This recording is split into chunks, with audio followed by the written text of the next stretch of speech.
First Book of Meqabyan. Chapter 1. After Alexander son of Philip, the Macedonian, who came from the land of Kittim, had defeated Darius, king of the Persians and the Medes, he succeeded him as king. He had previously become king of Greece. He fought many battles, conquered strongholds, and put to death the kings of the earth. He advanced to the ends of the earth, and plundered many nations. When the earth became quiet before him, he was exalted, and his heart was lifted up. He gathered a very strong army and ruled over countries, nations, and princes, and they became tributary to him. After this he fell sick and perceived that he was dying. So he summoned his most honored officers, who had been brought up with him from youth, and divided his kingdom among them while he was still alive. And after Alexander had reigned 12 years, he died. Then his officers began to rule, each in his own place. They all put on crowns after his death, and so did their sons after them for many years, and they caused many evils on the earth. From them came forth a sinful root, Antiochus Epiphanes, son of Antiochus the king. He had been a hostage in Rome. He began to reign in the 137th year of the kingdom of the Greeks. In those days lawless men came forth from Israel, and misled many, saying, "Let us go and make a covenant with the Gentiles round about us, for since we separated from them many evils have come upon us." This proposal pleased them, and some of the people eagerly went to the king. He authorized them to observe the ordinances of the Gentiles. So they built a gymnasium in Jerusalem according to Gentile custom, and removed the marks of circumcision, and abandoned the holy covenant. They joined with the Gentiles and sold themselves to do evil. When Antiochus saw that his kingdom was established, he determined to become king of the land of Egypt, that he might reign over both kingdoms. So he invaded Egypt with a strong force, with chariots and elephants and cavalry and with a large fleet. He engaged Ptolemy king of Egypt in battle, and Ptolemy turned and fled before him, and many were wounded and fell. And they captured the fortified cities in the land of Egypt, and he plundered the land of Egypt. After subduing Egypt, Antiochus returned in the 143rd year. He went up against Israel and came to Jerusalem with a strong force. He arrogantly entered the sanctuary and took the golden altar, the lampstand for the light, and all its utensils. He took also the table for the bread of the presence, the cups for drink offerings, the bowls, the golden censers, the curtain, the crowns, and the gold decoration on the front of the temple. He stripped it all off. He took the silver and the gold, and the costly vessels. He took also the hidden treasures which he found. Taking them all, he departed to his own land. He committed deeds of murder, and spoke with great arrogance. Israel mourned deeply in every community, rulers and elders groaned, maidens and young men became faint, the beauty of women faded. Every bridegroom took up the lament, she who sat in the bridal chamber was mourning. Even the land shook for its inhabitants, and all the house of Jacob was clothed with shame. 2 years later the king sent to the cities of Judah a chief collector of tribute, and he came to Jerusalem with a large force. Deceitfully he spoke peaceable words to them, and they believed him, but he suddenly fell upon the city, dealt it a severe blow, and destroyed many people of Israel. He plundered the city, burned it with fire, and tore down its houses and its surrounding walls. And they took captive the women and children, and seized the cattle. Then they fortified the city of David with a great strong wall and strong towers, and it became their citadel. And they stationed there a sinful people, lawless men. These strengthened their position, they stored up arms and food, and collecting the spoils of Jerusalem they stored them there, and became a great snare. It became an ambush against the sanctuary, an evil adversary of Israel continually. On every side of the sanctuary they shed innocent blood, they even defiled the sanctuary. Because of them the residents of Jerusalem fled, she became a dwelling of strangers. She became strange to her offspring, and her children forsook her. Her sanctuary became desolate as a desert, her feasts were turned into mourning, her Sabbaths into a reproach, her honor into contempt. Her dishonor now grew as great as her glory, her exaltation was turned into mourning. Then the king wrote to his whole kingdom that all should be one people, and that each should give up his customs. All the Gentiles accepted the command of the king. Many even from Israel gladly adopted his religion. They sacrificed to idols and profaned the Sabbath. And the king sent letters by messengers to Jerusalem and the cities of Judah.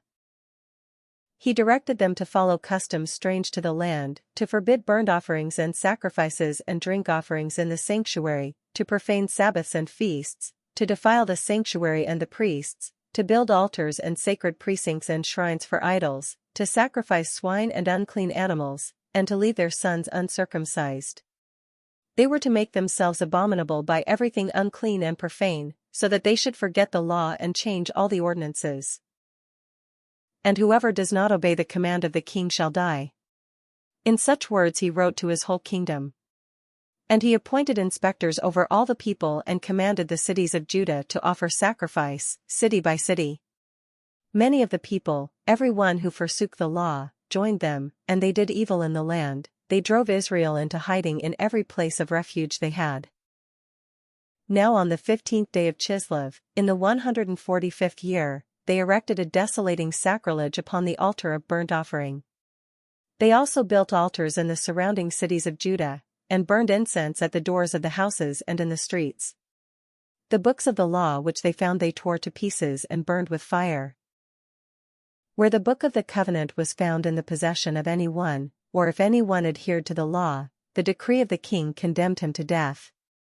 They kept using violence against Israel, against those found month after month in the cities. And on the 25th day of the month they offered sacrifice on the altar which was upon the altar of burnt offering. According to the decree, they put to death the women who had their children circumcised, and their families and those who circumcised them, and they hung the infants from their mothers' necks. But many in Israel stood firm and were resolved in their hearts not to eat unclean food. They chose to die rather than to be defiled by food or to profane the holy covenant, and they did die. And very great wrath came upon Israel. Chapter 2.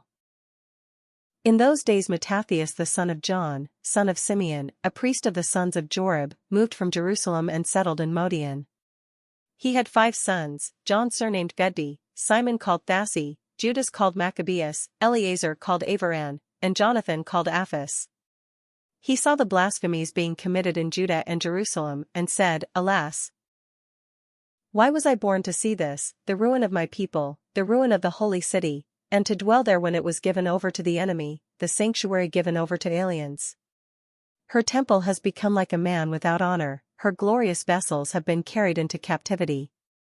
Her babes have been killed in her streets, her youths by the sword of the foe. What nation has not inherited her palaces and has not seized her spoils? All her adornment has been taken away. No longer free, she has become a slave. And behold, our holy place, our beauty, and our glory have been laid waste, the Gentiles have profaned it. Why should we live any longer? And Mattathias and his sons rent their clothes, put on sackcloth, and mourned greatly. Then the king's officers who were enforcing the apostasy came to the city of Modian to make them offer sacrifice. Many from Israel came to them, and Mattathias and his sons were assembled. Then the king's officers spoke to Mattathias as follows, You are a leader, honored and great in this city, and supported by sons and brothers. Now be the first to come and do what the king commands, as all the Gentiles and the men of Judah and those that are left in Jerusalem have done. Then you and your sons will be numbered among the friends of the king, and you and your sons will be honored with silver and gold and many gifts. But Mattathias answered and said in a loud voice, Even if all the nations that live under the rule of the king obey him, and have chosen to do his commandments, departing each one from the religion of his fathers, yet I and my sons and my brothers will live by the covenant of our fathers. Far be it from us to desert the law and the ordinances. We will not obey the king's words by turning aside from our religion to the right hand or to the left. When he had finished speaking these words, a Jew came forward in the sight of all to offer sacrifice upon the altar in Modian, according to the king's command. When Mattathias saw it, he burned with zeal and his heart was stirred. He gave vent to righteous anger, he ran and killed him upon the altar. At the same time he killed the king's officer who was forcing them to sacrifice, and he tore down the altar. Thus he burned with zeal for the law, as Phinehas did against Zimri the son of Salu. Then Mattathias cried out in the city with a loud voice, saying, "Let every one who is zealous for the law and supports the covenant come out with me." And he and his sons fled to the hills and left all that they had in the city. Then many who were seeking righteousness and justice went down to the wilderness to dwell there, they, their sons, their wives, and their cattle, because evils pressed heavily upon them. And it was reported to the king's officers, and to the troops in Jerusalem the city of David, that men who had rejected the king's command had gone down to the hiding places in the wilderness. Many pursued them and overtook them. They encamped opposite them and prepared for battle against them on the Sabbath day. And they said to them, "Enough of this. Come out and do what the king commands, and you will live." But they said, "We will not come out, nor will we do what the king commands and so profane the Sabbath day." Then the enemy hastened to attack them. But they did not answer them or hurl a stone at them or block up their hiding places, for they said, "Let us all die in our innocence. Heaven and earth testify for us that you are killing us unjustly." So they attacked them on the Sabbath, and they died, with their wives and children and cattle, to the number of 1,000 persons. When Mattathias and his friends learned of it, they mourned for them deeply. And each said to his neighbor, "If we all do as our brethren have done and refuse to fight with the Gentiles for our lives and for our ordinances, they will quickly destroy us from the earth." So they made this decision that day, "Let us fight against every man who comes to attack us on the Sabbath day. Let us not all die as our brethren died in their hiding places."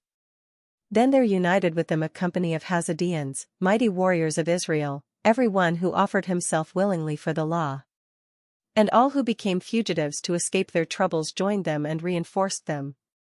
They organized an army, and struck down sinners in their anger and lawless men in their wrath. The survivors fled to the Gentiles for safety.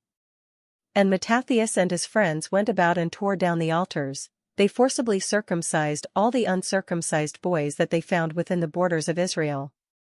They hunted down the arrogant men, and the work prospered in their hands. They rescued the law out of the hands of the Gentiles and kings, and they never let the sinner gain the upper hand.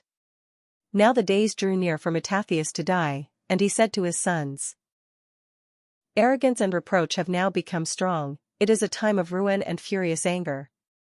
Now, my children, show zeal for the law, and give your lives for the covenant of our fathers. Remember the deeds of the fathers, which they did in their generations, and receive great honor and an everlasting name. Was not Abraham found faithful when tested, and it was reckoned to him as righteousness? Joseph in the time of his distress kept the commandment, and became lord of Egypt. Phinehas our father, because he was deeply zealous, received the covenant of everlasting priesthood. Joshua, because he fulfilled the command, became a judge in Israel. Caleb, because he testified in the assembly, received an inheritance in the land. David, because he was merciful, inherited the throne of the kingdom forever.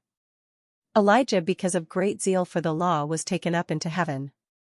Hananiah, Azariah, and Mishael believed and were saved from the flame. Daniel, because of his innocence, was delivered from the mouth of the lions. And so observe, from generation to generation, that none who put their trust in him will lack strength. Do not fear the words of a sinner, for his splendor will turn into dung and worms. Today he will be exalted, but tomorrow he will not be found, because he has returned to the dust, and his plans will perish. My children, be courageous and grow strong in the law, for by it you will gain honor. Now behold, I know that Simeon your brother is wise in counsel. Always listen to him, he shall be your father. Judah's Maccabeus has been a mighty warrior from his youth. He shall command the army for you and fight the battle against the peoples. You shall rally about you all who observe the law, and avenge the wrong done to your people. Pay back the Gentiles in full, and heed what the law commands." Then he blessed them, and was gathered to his fathers. He died in the 146th year and was buried in the tomb of his fathers at Modian. And all Israel mourned for him with great lamentation. Chapter 3. Then Judas his son, who was called Maccabeus, took command in his place.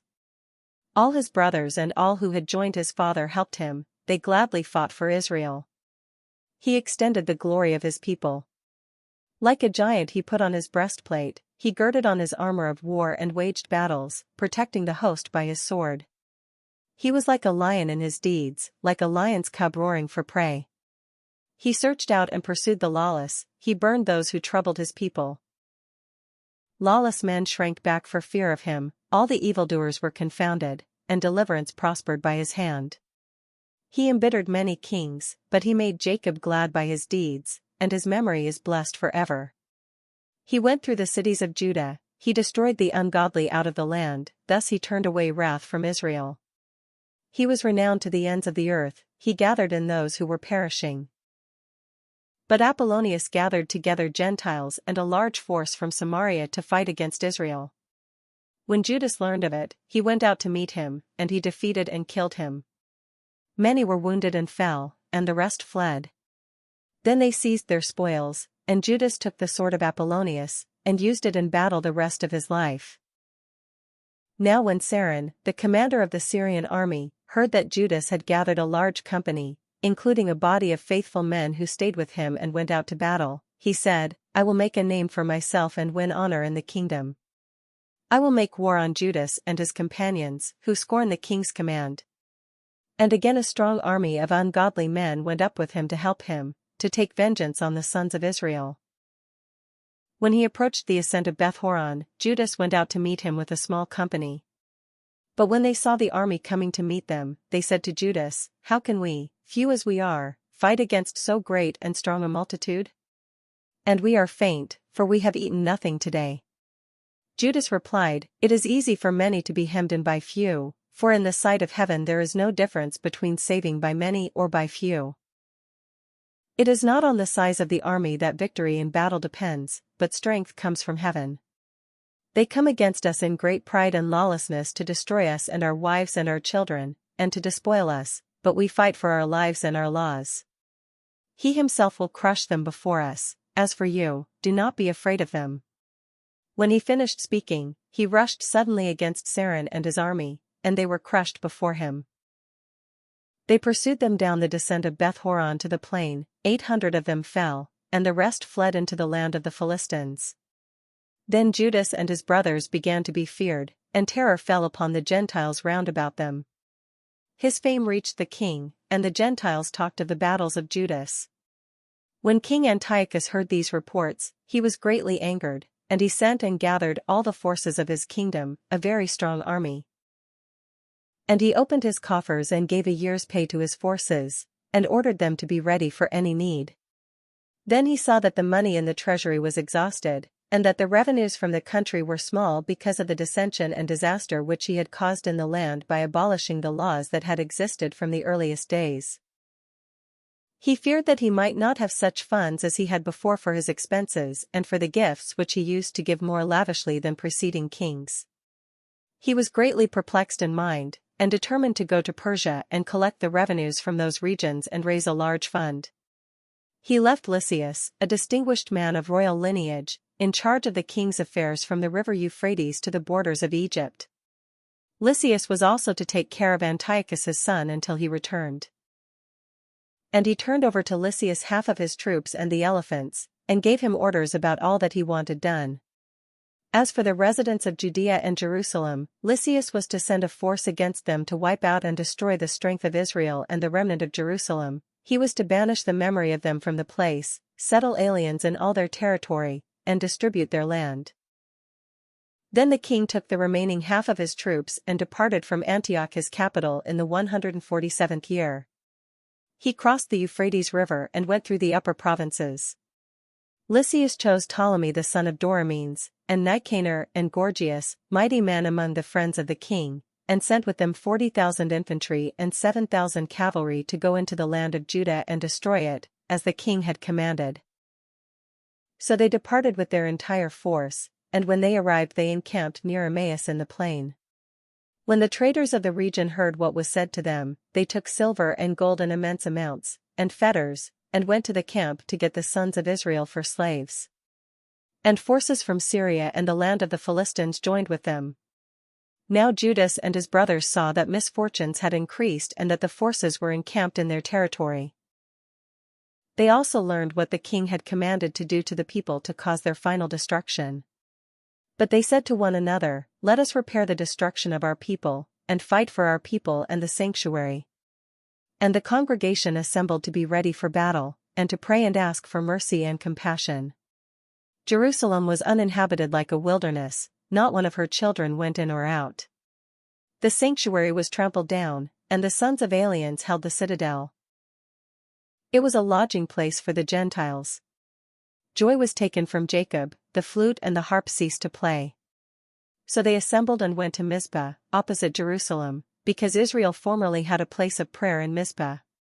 They fasted that day, put on sackcloth and sprinkled ashes on their heads, and rent their clothes. And they opened the book of the law to inquire into those matters about which the Gentiles were consulting the images of their idols. They also brought the garments of the priesthood and the firstfruits and the tithes, and they stirred up the Nazarites who had completed their days, and they cried aloud to heaven, saying, "What shall we do with these? Where shall we take them? Thy sanctuary is trampled down and profaned, and thy priests mourn in humiliation. And behold, the Gentiles are assembled against us to destroy us, thou knowest what they plot against us. How will we be able to withstand them, if thou dost not help us?" Then they sounded the trumpets and gave a loud shout. After this Judas appointed leaders of the people, in charge of thousands and hundreds and fifties and tens. And he said to those who were building houses, or were betrothed, or were planting vineyards, or were faint-hearted, that each should return to his home, according to the law. Then the army marched out and encamped to the south of Emmaus. And Judas said, "Gird yourselves and be valiant. Be ready early in the morning to fight with these Gentiles who have assembled against us to destroy us and our sanctuary. It is better for us to die in battle than to see the misfortunes of our nation and of the sanctuary. But as his will in heaven may be, so he will do." Chapter 4.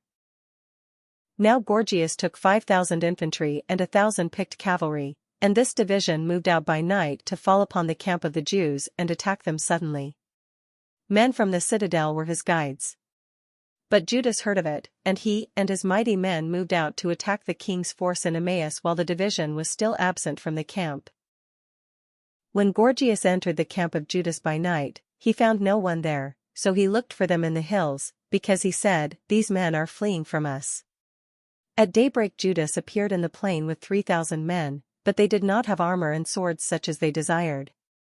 And they saw the camp of the Gentiles, strong and fortified, with cavalry round about it, and these men were trained in war. But Judas said to the men who were with him, "Do not fear their numbers or be afraid when they charge. Remember how our fathers were saved at the Red Sea, when Pharaoh with his forces pursued them. And now let us cry to heaven, to see whether he will favor us and remember his covenant with our fathers and crush this army before us today. Then all the Gentiles will know that there is one who redeems and saves Israel." When the foreigners looked up and saw them coming against them, they went forth from their camp to battle. Then the men with Judas blew their trumpets and engaged in battle. The Gentiles were crushed and fled into the plain, and all those in the rear fell by the sword. They pursued them to Gazara, and to the plains of Idumea, and to Azotus and Jamnia, and 3,000 of them fell.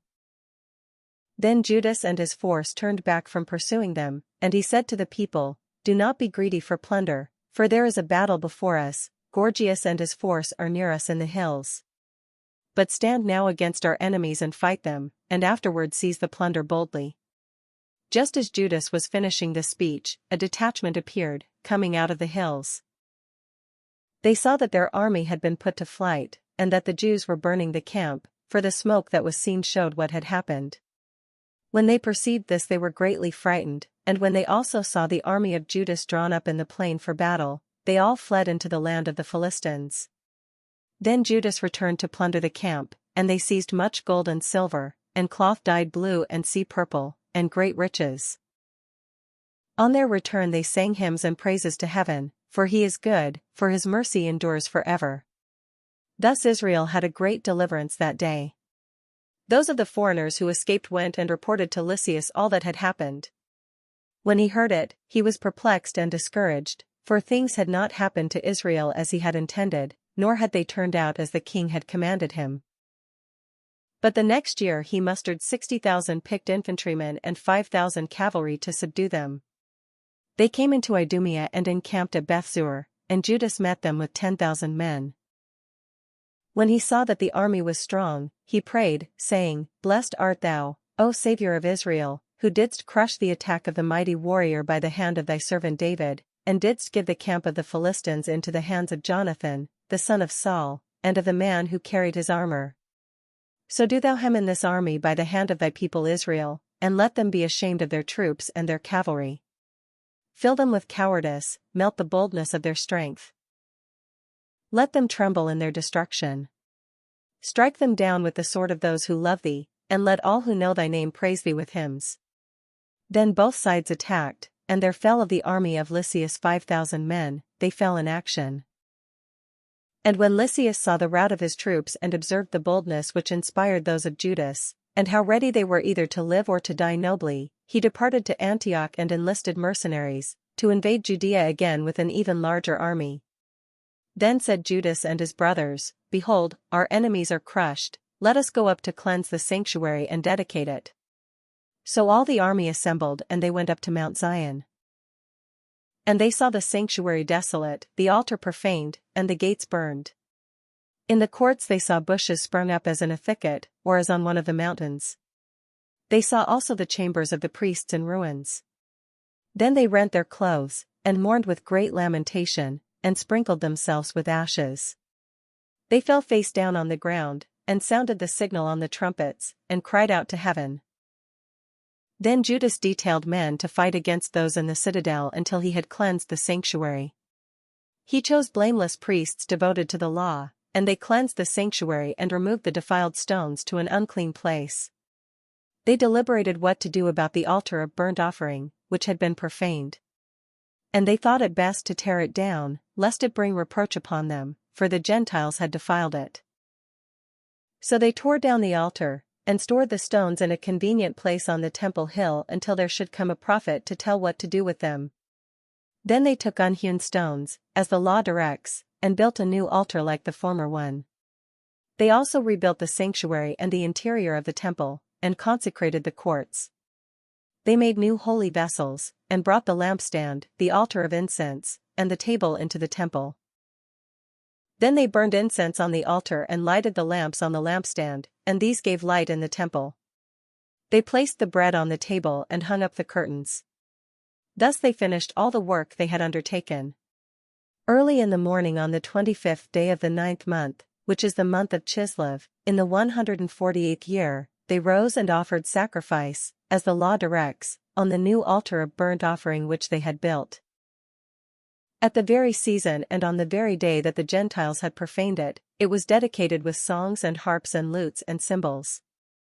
All the people fell on their faces and worshipped and blessed heaven, who had prospered them. So they celebrated the dedication of the altar for 8 days, and offered burnt offerings with gladness. They offered a sacrifice of deliverance and praise. They decorated the front of the temple with golden crowns and small shields. They restored the gates and the chambers for the priests, and furnished them with doors. There was very great gladness among the people, and the reproach of the Gentiles was removed. Then Judas and his brothers and all the assembly of Israel determined that every year at that season the days of dedication of the altar should be observed with gladness and joy for 8 days, beginning with the 25th day of the month of Chislev. At that time they fortified Mount Zion with high walls and strong towers round about, to keep the Gentiles from coming and trampling them down as they had done before. And he stationed a garrison there to hold it. He also fortified Bethzur, so that the people might have a stronghold that faced Idumea. Chapter 5. When the Gentiles round about heard that the altar had been built and the sanctuary dedicated as it was before, they became very angry, and they determined to destroy the descendants of Jacob who lived among them. So they began to kill and destroy among the people. But Judas made war on the sons of Esau in Idumea, at Acrabattene, because they kept lying in wait for Israel. He dealt them a heavy blow and humbled them and despoiled them. He also remembered the wickedness of the sons of Bean, who were a trap and a snare to the people and ambushed them on the highways. They were shut up by him in their towers, and he encamped against them, vowed their complete destruction, and burned with fire their towers and all who were in them. Then he crossed over to attack the Ammonites, where he found a strong band and many people with Timothy as their leader. He engaged in many battles with them and they were crushed before him. He struck them down. He also took Jazer and its villages, then he returned to Judea. Now the Gentiles in Gilead gathered together against the Israelites who lived in their territory, and planned to destroy them. But they fled to the stronghold of Dithema, and sent to Judas and his brothers a letter which said, "The Gentiles around us have gathered together against us to destroy us. They are preparing to come and capture the stronghold to which we have fled, and Timothy is leading their forces. Now then come and rescue us from their hands, for many of us have fallen, and all our brethren who were in the land of Tob have been killed. The enemy have captured their wives and children and goods, and have destroyed about 1,000 men there." While the letter was still being read, behold, other messengers, with their garments rent, came from Galilee and made a similar report. They said that against them had gathered together men of Ptolemy and Tyre and Sidon, and all Galilee of the Gentiles, to annihilate us. When Judas and the people heard these messages, a great assembly was called to determine what they should do for their brethren who were in distress and were being attacked by enemies. Then Judas said to Simon his brother, "Choose your men and go and rescue your brethren in Galilee. I and Jonathan my brother will go to Gilead."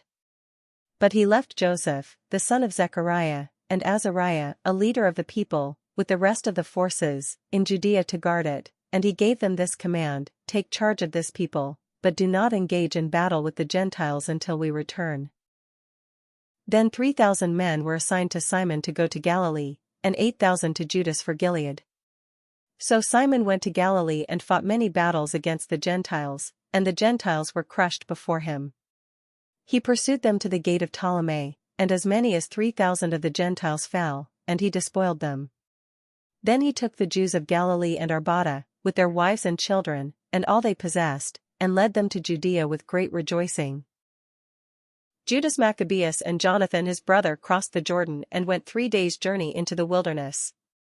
They encountered the Nabateans, who met them peaceably and told them all that had happened to their brethren in Gilead. Many of them have been shut up in Bozrah and Bozer, in Alma and Chazpho, Maked and Karnaim. All these cities were strong and large, and some have been shut up in the other cities of Gilead. The enemy are getting ready to attack the strongholds tomorrow and take and destroy all these men in one day. Then Judas and his army quickly turned back by the wilderness road to Bozrah, and he took the city, and killed every male by the edge of the sword. Then he seized all its spoils and burned it with fire.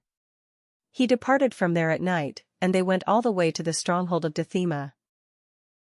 At dawn they looked up, and behold, a large company, that could not be counted, carrying ladders and engines of war to capture the stronghold, and attacking the Jews within.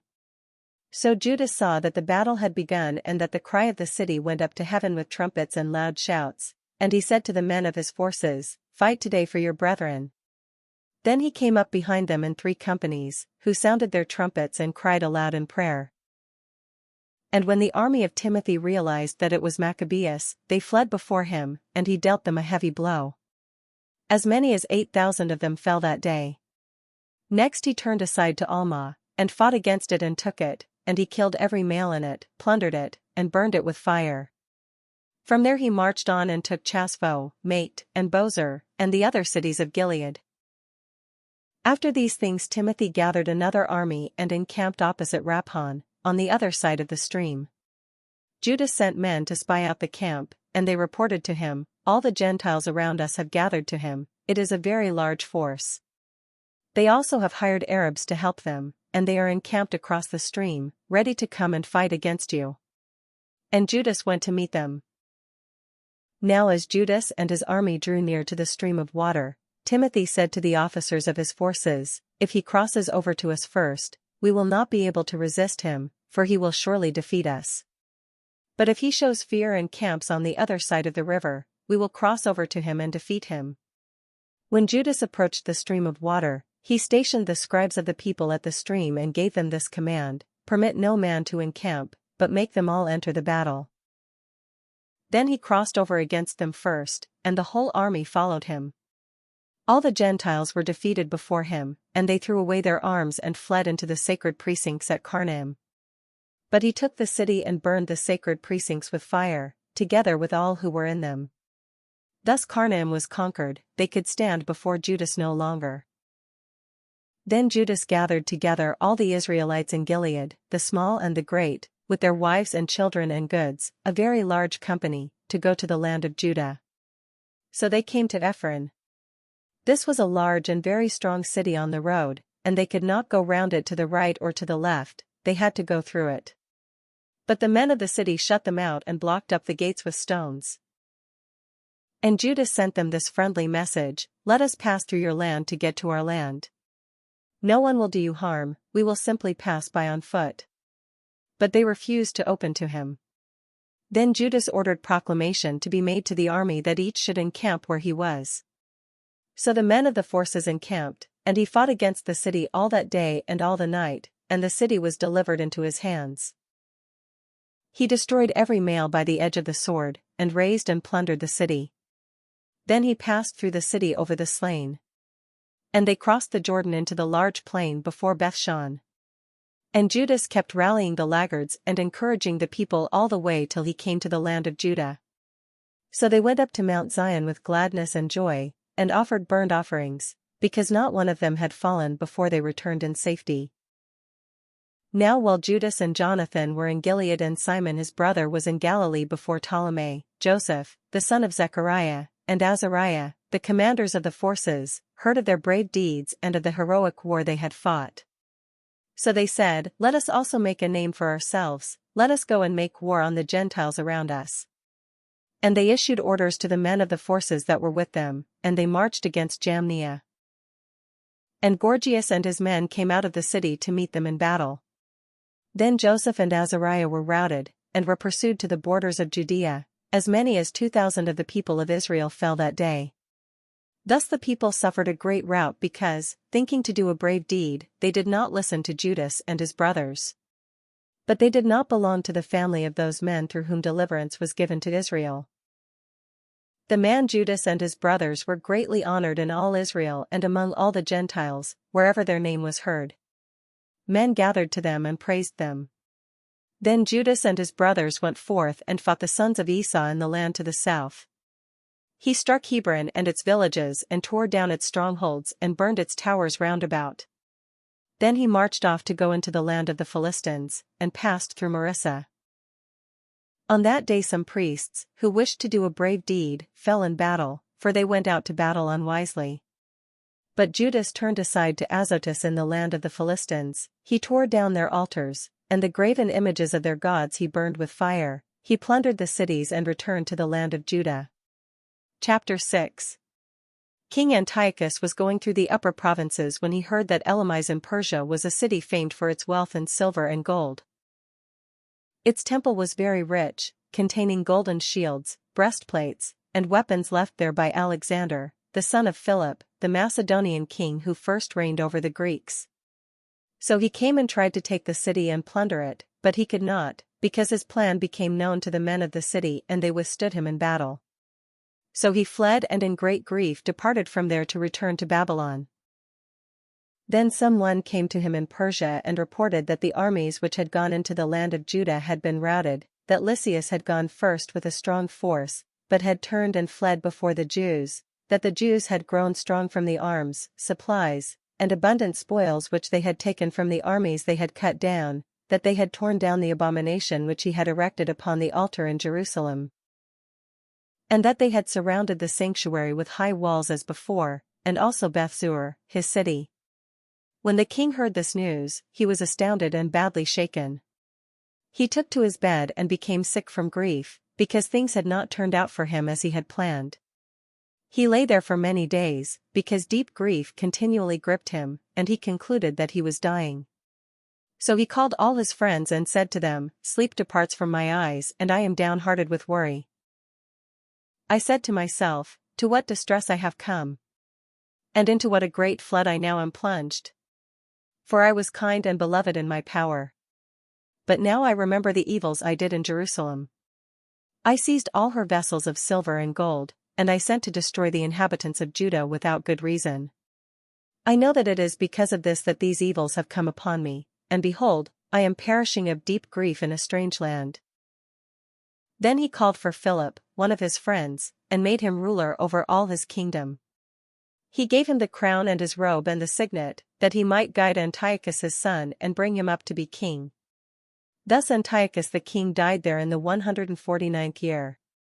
And when Lysias learned that the king was dead, he set up Antiochus the king's son to reign. Lysias had brought him up as a boy, and he named him Eupator. Now the men in the citadel kept hemming Israel in around the sanctuary. They were trying in every way to harm them and strengthen the Gentiles. So Judas decided to destroy them, and assembled all the people to besiege them. They gathered together and besieged the citadel in the 150th year, and he built siege towers and other engines of war. But some of the garrison escaped from the siege and some of the ungodly Israelites joined them. They went to the king and said, "How long will you fail to do justice and to avenge our brethren? We were happy to serve your father, to live by what he said and to follow his commands. For this reason the sons of our people besieged the citadel and became hostile to us. Moreover, they have put to death as many of us as they have caught, and they have seized our inheritances. And not against us alone have they stretched out their hands, but also against all the lands on their borders. And behold, today they have encamped against the citadel in Jerusalem to take it. They have fortified both the sanctuary and Bethzur, and unless you quickly prevent them, they will do still greater things, and you will not be able to stop them." The king was enraged when he heard this. He assembled all his friends, the commanders of his forces and those in authority. And mercenary forces came to him from other kingdoms and from islands of the seas. The number of his forces was 100,000 foot soldiers, 20,000 horsemen, and 32 elephants accustomed to war. They came through Idumea and encamped against Bethzur, and for many days they fought and built engines of war, but the Jews sallied out and burned these with fire, and fought manfully. Then Judas marched away from the citadel and encamped at Beth-Zechariah, opposite the camp of the king. Early in the morning the king rose and took his army by a forced march along the road to Beth-Zechariah, and his troops made ready for battle and sounded their trumpets. They showed the elephants the juice of grapes and mulberries, to arouse them for battle. And they distributed the beasts among the phalanxes. With each elephant they stationed 1,000 men armed with coats of mail, and with brass helmets on their heads, and 500 picked horsemen were assigned to each beast. These took their position beforehand wherever the beast was, wherever it went they went with it, and they never left it. And upon the elephants were wooden towers, strong and covered, they were fastened upon each beast by special harness, and upon each were 4 armed men who fought from there, and also its Indian driver. The rest of the horsemen were stationed on either side, on the 2 flanks of the army, to harass the enemy while being themselves protected by the phalanxes. When the sun shone upon the shields of gold and brass, the hills were ablaze with them and gleamed like flaming torches. Now a part of the king's army was spread out on the high hills, and some troops were on the plain, and they advanced steadily and in good order. All who heard the noise made by their multitude, by the marching of the multitude and the clanking of their arms, trembled, for the army was very large and strong. But Judas and his army advanced to the battle, and 600 men of the king's army fell. And Eleazar, called Avaran, saw that one of the beasts was equipped with royal armor. It was taller than all the others, and he supposed that the king was upon it. So he gave his life to save his people and to win for himself an everlasting name. He courageously ran into the midst of the phalanx to reach it, he killed men right and left, and they parted before him on both sides. He got under the elephant, stabbed it from beneath, and killed it, but it fell to the ground upon him and he died. And when the Jews saw the royal might and the fierce attack of the forces, they turned away in flight. The soldiers of the king's army went up to Jerusalem against them, and the king encamped in Judea and at Mount Zion. He made peace with the men of Bethzur, and they evacuated the city, because they had no provisions there to withstand a siege, since it was a sabbatical year for the land. So the king took Bethzur and stationed a guard there to hold it. Then he encamped before the sanctuary for many days. He set up siege towers, engines of war to throw fire and stones, machines to shoot arrows, and catapults. The Jews also made engines of war to match theirs, and fought for many days. But they had no food in storage, because it was the 7th year, those who found safety in Judea from the Gentiles had consumed the last of the stores. Few men were left in the sanctuary, because famine had prevailed over the rest and they had been scattered, each to his own place. Then Lysias heard that Philip, whom King Antiochus while still living had appointed to bring up Antiochus's son to be king, had returned from Persia and Media with the forces that had gone with the king, and that he was trying to seize control of the government. So he quickly gave orders to depart, and said to the king, to the commanders of the forces, and to the men, "We daily grow weaker, our food supply is scant, the place against which we are fighting is strong, and the affairs of the kingdom press urgently upon us. Now then let us come to terms with these men, and make peace with them and with all their nation, and agree to let them live by their laws as they did before. For it was on account of their laws which we abolished that they became angry and did all these things." The speech pleased the king and the commanders, and he sent to the Jews an offer of peace, and they accepted it. So the king and the commanders gave them their oath. On these conditions the Jews evacuated the stronghold. But when the king entered Mount Zion and saw what a strong fortress the place was, he broke the oath he had sworn and gave orders to tear down the wall all around. Then he departed with haste and returned to Antioch. He found Philip in control of the city, but he fought against him, and took the city by force. Chapter 7. In the 151st year Demetrius the son of Seleucus set forth from Rome, sailed with a few men to a city by the sea, and there began to reign. As he was entering the royal palace of his fathers, the army seized Antiochus and Lysias to bring them to him. But when this act became known to him, he said, "Do not let me see their faces." So the army killed them, and Demetrius took his seat upon the throne of his kingdom. Then there came to him all the lawless and ungodly men of Israel. They were led by Alcimus, who wanted to be high priest. And they brought to the king this accusation against the people: "Judas and his brothers have destroyed all your friends, and have driven us out of our land. Now then send a man whom you trust, let him go and see all the ruin which Judas has brought upon us and upon the land of the king, and let him punish them and all who help them." So the king chose Bacchides, one of the king's friends, governor of the province beyond the river. He was a great man in the kingdom and was faithful to the king. And he sent him, and with him the ungodly Alcimus, whom he made high priest, and he commanded him to take vengeance on the sons of Israel. So they marched away and came with a large force into the land of Judah, and he sent messengers to Judas and his brothers with peaceable but treacherous words. But they paid no attention to their words, for they saw that they had come with a large force. Then a group of scribes appeared in a body before Alcimus and Bacchides to ask for just terms. The Hazadeans were first among the sons of Israel to seek peace from them, for they said, "A priest of the line of Aaron has come with the army, and he will not harm us." And he spoke peaceable words to them and swore this oath to them: "We will not seek to injure you or your friends." So they trusted him, but he seized 60 of them and killed them in one day, in accordance with the word which was written, "The flesh of thy saints and their blood they poured out round about Jerusalem, and there was none to bury them." Then the fear and dread of them fell upon all the people, for they said, "There is no truth or justice in them, for they have violated the agreement and the oath which they swore." Then Bacchides departed from Jerusalem and encamped in Bethsaith. And he sent and seized many of the men who had deserted to him, and some of the people, and killed them and threw them into a great pit. He placed Alcimus in charge of the country and left with him a force to help him. Then Bacchides went back to the king. Alcimus strove for the high priesthood, and all who were troubling their people joined him. They gained control of the land of Judah and did great damage in Israel. And Judah saw all the evil that Alcimus and those with him had done among the sons of Israel. It was more than the Gentiles had done.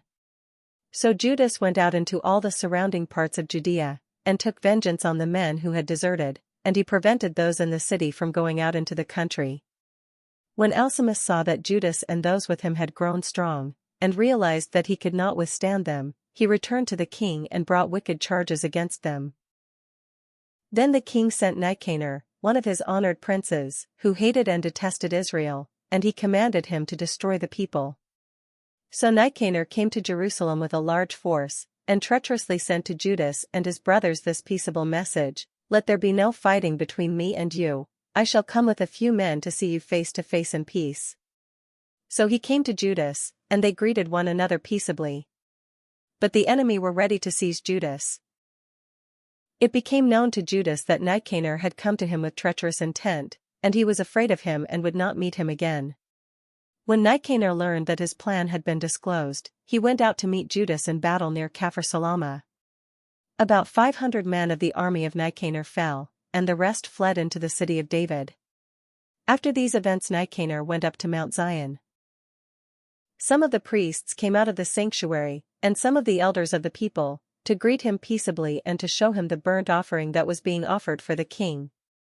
But he mocked them and derided them and defiled them and spoke arrogantly, and in anger he swore this oath, "Unless Judas and his army are delivered into my hands this time, then if I return safely I will burn up this house." And he went out in great anger. Then the priests went in and stood before the altar and the temple, and they wept and said, "Thou didst choose this house to be called by thy name, and to be for thy people a house of prayer and supplication. Take vengeance on this man and on his army, and let them fall by the sword, remember their blasphemies, and let them live no longer." Now Nicanor went out from Jerusalem and encamped in Beth-horon, and the Syrian army joined him. And Judas encamped in Adasa with 3,000 men. Then Judas prayed and said, "When the messengers from the king spoke blasphemy, thy angel went forth and struck down 185,000 of the Assyrians. So also crush this army before us today, let the rest learn that Nicanor has spoken wickedly against the sanctuary, and judge him according to this wickedness." So the armies met in battle on the 13th day of the month of Adar. The army of Nicanor was crushed, and he himself was the first to fall in the battle. When his army saw that Nicanor had fallen, they threw down their arms and fled. The Jews pursued them a day's journey, from Adasa as far as Gazara, and as they followed kept sounding the battle call on the trumpets. And men came out of all the villages of Judea round about, and they outflanked the enemy and drove them back to their pursuers, so that they all fell by the sword, not even one of them was left. Then the Jews seized the spoils and the plunder, and they cut off Nicanor's head and the right hand which he so arrogantly stretched out, and brought them and displayed them just outside Jerusalem. The people rejoiced greatly and celebrated that day as a day of great gladness. And they decreed that this day should be celebrated each year on the 13th day of Adar. So the land of Judah had rest for a few days. Chapter 8. Now Judas heard of the fame of the Romans, that they were very strong and were well disposed toward all who made an alliance with them, that they pledged friendship to those who came to them, and that they were very strong. Men told him of their wars and of the brave deeds which they were doing among the Gauls, how they had defeated them and forced them to pay tribute, and what they had done in the land of Spain to get control of the silver and gold mines there, and how they had gained control of the whole region by their planning and patience, even though the place was far distant from them. They also subdued the kings who came against them from the ends of the earth, until they crushed them and inflicted great disaster upon them. The rest paid them tribute every year. Philip, and Perseus king of the Macedonians, and the others who rose up against them, they crushed in battle and conquered. They also defeated Antiochus the Great, king of Asia, who went to fight against them with 120 elephants and with cavalry and chariots and a very large army. He was crushed by them. They took him alive and decreed that he and those who should reign after him should pay a heavy tribute and give hostages and surrender some of their best provinces, the country of India and Media and Lydia. These they took from him and gave to Eumenes the king. The Greeks planned to come and destroy them, but this became known to them, and they sent a general against the Greeks and attacked them. Many of them were wounded and fell, and the Romans took captive their wives and children. They plundered them, conquered the land, tore down their strongholds, and enslaved them to this day. The remaining kingdoms and islands, as many as ever opposed them, they destroyed and enslaved, but with their friends and those who rely on them they have kept friendship. They have subdued kings far and near, and as many as have heard of their fame have feared them. Those whom they wish to help and to make kings, they make kings, and those whom they wish they depose, and they have been greatly exalted. Yet for all this not one of them has put on a crown or worn purple as a mark of pride, but they have built for themselves a senate chamber, and every day 320 senators constantly deliberate concerning the people, to govern them well. They trust one man each year to rule over them and to control all their land. They all heed the one man, and there is no envy or jealousy among them. So Judas chose Eupolemus the son of John, son of Achos, and Jason the son of Eleazar, and sent them to Rome to establish friendship and alliance, and to free themselves from the yoke, for they saw that the kingdom of the Greeks was completely enslaving Israel. They went to Rome, a very long journey, and they entered the Senate chamber and spoke as follows. Judas, who is also called Maccabeus, and his brothers and the people of the Jews have sent us to you to establish alliance and peace with you, that we may be enrolled as your allies and friends. The proposal pleased them, and this is a copy of the letter which they wrote in reply, on bronze tablets, and sent to Jerusalem to remain with them there as a memorial of peace and alliance. May all go well with the Romans and with the nation of the Jews at sea and on land forever, and may sword and enemy be far from them. If war comes first to Rome or to any of their allies in all their dominion, the nation of the Jews shall act as their allies wholeheartedly, as the occasion may indicate to them. And to the enemy who makes war they shall not give or supply grain, arms, money, or ships, as Rome has decided. And they shall keep their obligations without receiving any return. In the same way, if war comes first to the nation of the Jews, the Romans shall willingly act as their allies, as the occasion may indicate to them. And to the enemy allies shall be given no grain, arms, money, or ships, as Rome has decided, and they shall keep these obligations and do so without deceit. Thus on these terms the Romans make a treaty with the Jewish people. If after these terms are in effect both parties shall determine to add or delete anything, they shall do so at their discretion, and any addition or deletion that they may make shall be valid. And concerning the wrongs which King Demetrius is doing to them we have written to him as follows, Why have you made your yoke heavy upon our friends and allies the Jews? If now they appeal again for help against you, we will defend their rights and fight you on sea and on land. Chapter 9.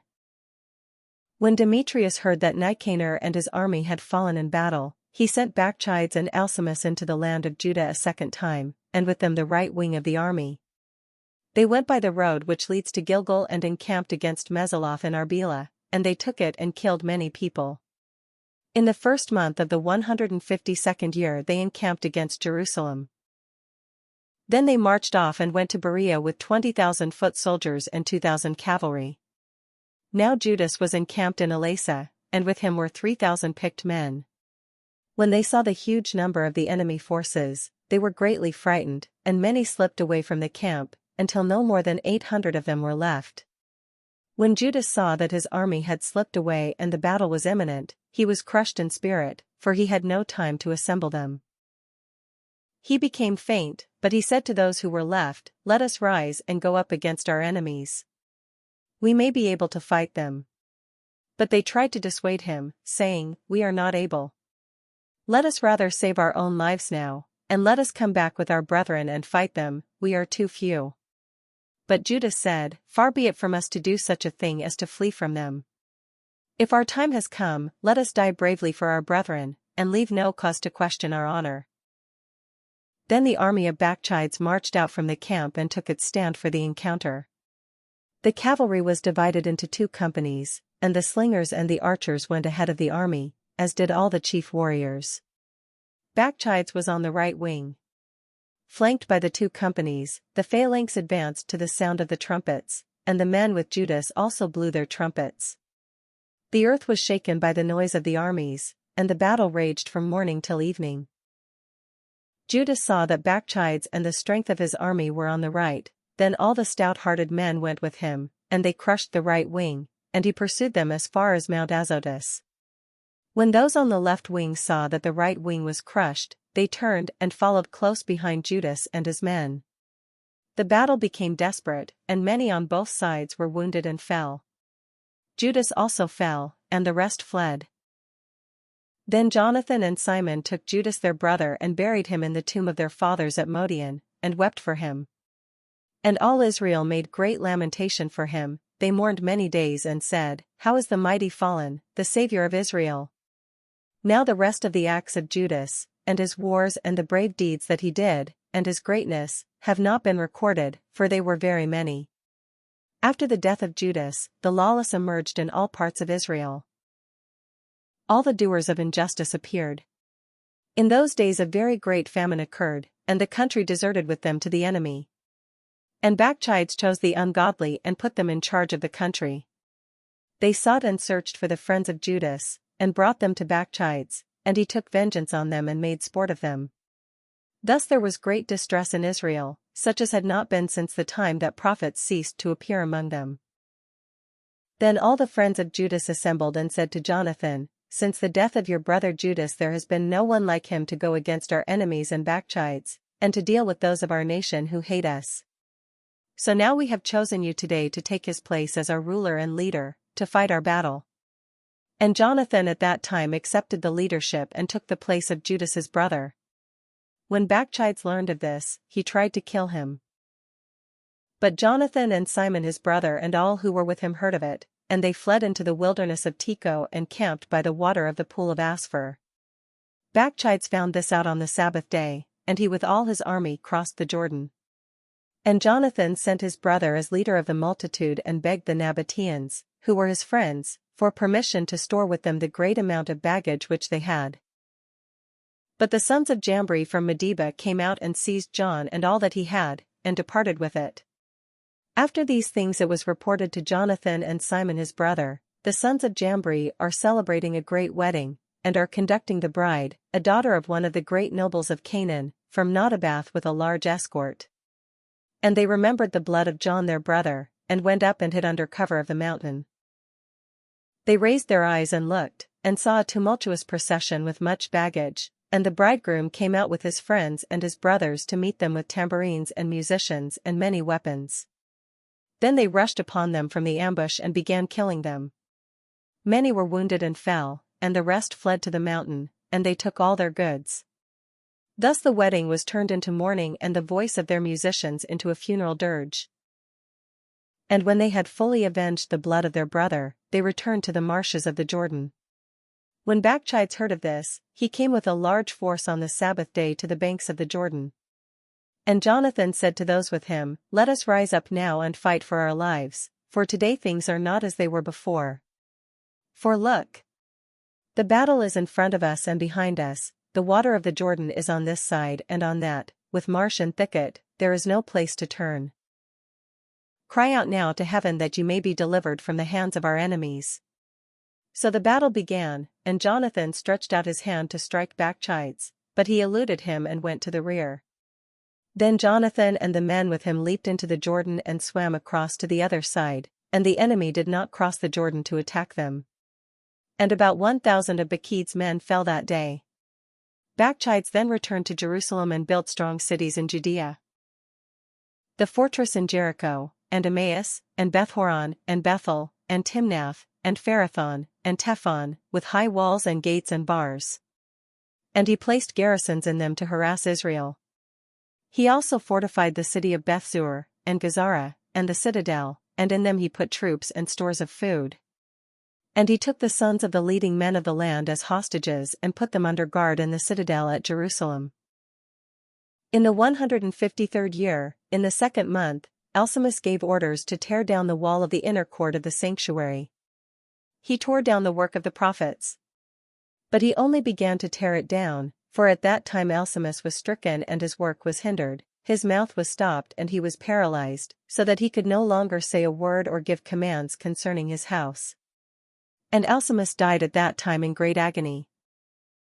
When Bacchides saw that Alcimus was dead, he returned to the king, and the land of Judah had rest for 2 years. Then all the lawless plotted and said, "See! Jonathan and his men are living in quiet and confidence. So now let us bring Bacchides back, and he will capture them all in one night." And they went and consulted with him. He started to come with a large force, and secretly sent letters to all his allies in Judea, telling them to seize Jonathan and his men. But they were unable to do it, because their plan became known. And Jonathan's men seized about 50 of the men of the country who were leaders in this treachery, and killed them. Then Jonathan with his men, and Simon, withdrew to Bethbasi in the wilderness. He rebuilt the parts of it that had been demolished, and they fortified it. When Bakchides learned of this, he assembled all his forces, and sent orders to the men of Judea. Then he came and encamped against Bethbasai. He fought against it for many days and made machines of war. But Jonathan left Simon his brother in the city, while he went out into the country, and he went with only a few men. He struck down Otamara and his brothers and the sons of Phazaron in their tents. Then he began to attack and went into battle with his forces, and Simon and his men sallied out from the city and set fire to the machines of war. They fought with Bakchides, and he was crushed by them. They distressed him greatly, for his plan and his expedition had been in vain. So he was greatly enraged at the lawless men who had counseled him to come into the country, and he killed many of them. Then he decided to depart to his own land. When Jonathan learned of this, he sent ambassadors to him to make peace with him and obtain release of the captives. He agreed, and did as he said, and he swore to Jonathan that he would not try to harm him as long as he lived. He restored to him the captives whom he had formerly taken from the land of Judah. Chapter 10. In the 160th year Alexander Epiphanes, the son of Antiochus, landed and occupied Ptolemais. They welcomed him, and there he began to reign. When Demetrius the king heard of it, he assembled a very large army and marched out to meet him in battle. And Demetrius sent Jonathan a letter in peaceable words to honor him. For he said, "Let us act first to make peace with him before he makes peace with Alexander against us, for he will remember all the wrongs which we did to him and to his brothers and his nation." So Demetrius gave him authority to recruit troops, to equip them with arms, and to become his ally, and he commanded that the hostages in the citadel should be released to him. Then Jonathan came to Jerusalem and read the letter in the hearing of all the people and of the men in the citadel. They were greatly alarmed when they heard that the king had given him authority to recruit troops. But the men in the citadel released the hostages to Jonathan, and he returned them to their parents. And Jonathan dwelt in Jerusalem and began to rebuild and restore the city. He directed those who were doing the work to build the walls and encircle Mount Zion with squared stones, for better fortification, and they did so. Then the foreigners who were in the strongholds that Bakchides had built fled, each left his place and departed to his own land. Only in Bethzur did some remain who had forsaken the law and the commandments, for it served as a place of refuge. Now Alexander the king heard of all the promises which Demetrius had sent to Jonathan, and men told him of the battles that Jonathan and his brothers had fought, of the brave deeds that they had done, and of the troubles that they had endured. So he said, "Shall we find another such man? Come now, we will make him our friend and ally." And he wrote a letter and sent it to him, in the following words: King Alexander to his brother Jonathan, greeting. We have heard about you, that you are a mighty warrior and worthy to be our friend. And so we have appointed you today to be the high priest of your nation. You are to be called the king's friend, and he sent him a purple robe and a golden crown. And you are to take our side and keep friendship with us. So Jonathan put on the holy garments in the 7th month of the 160th year, at the Feast of Tabernacles, and he recruited troops and equipped them with arms in abundance. When Demetrius heard of these things he was grieved and said, "What is this that we have done? Alexander has gotten ahead of us in forming a friendship with the Jews to strengthen himself. I also will write them words of encouragement and promise them honor and gifts, that I may have their help." So he sent a message to them in the following words: King Demetrius to the nation of the Jews, greeting. Since you have kept your agreement with us and have continued your friendship with us, and have not sided with our enemies, we have heard of it and rejoiced. And now continue still to keep faith with us, and we will repay you with good for what you do for us. We will grant you many immunities and give you gifts. And now I free you and exempt all the Jews from payment of tribute and salt tax and crown levies, and instead of collecting the third of the grain and the half of the fruit of the trees that I should receive, I release them from this day and henceforth. I will not collect them from the land of Judah or from the 3 districts added to it from Samaria and Galilee, from this day and for all time. And let Jerusalem and her environs, her tithes and her revenues, be holy and free from tax. I release also my control of the citadel in Jerusalem and give it to the high priest, that he may station in it men of his own choice to guard it.